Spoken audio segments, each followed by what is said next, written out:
पहला कुरिन्थियों 10 और 31 में बाइबल कुछ इस प्रकार से बताती है, इसलिए चाहे तुम खाओ, चाहे पियो, चाहे जो कुछ करो, वो परमेश्वर की महिमा के लिए हो।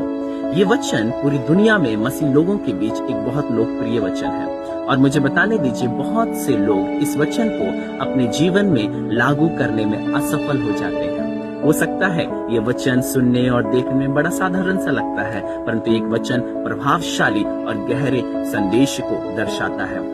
मैं आपसे कुछ पूछना चाहता हूँ, क्या वास्तव में आपने अपने जीवन में ये निर्णय लिया है जो ये जिंदगी परमेश्वर ने आपको दी है, ये आप इसे परमेश्वर की महिमा के लिए देंगे?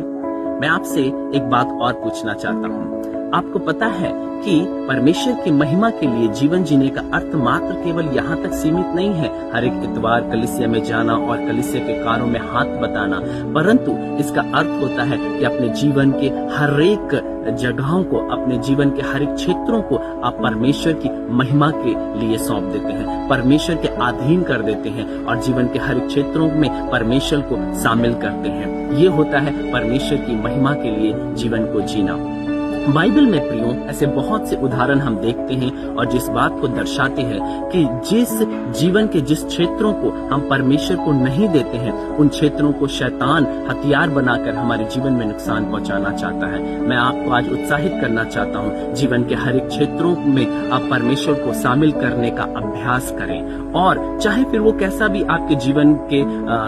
पार्ट क्यों ना हो, आपके जीवन के हर एक हिस्सों में आप, चाहे वो आपका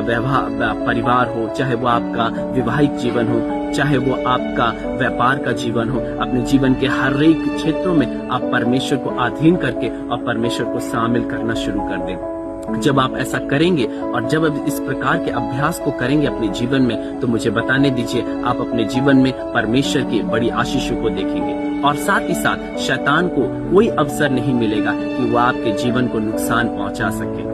हालेलुया, परमेश्वर आपको आशीष दे।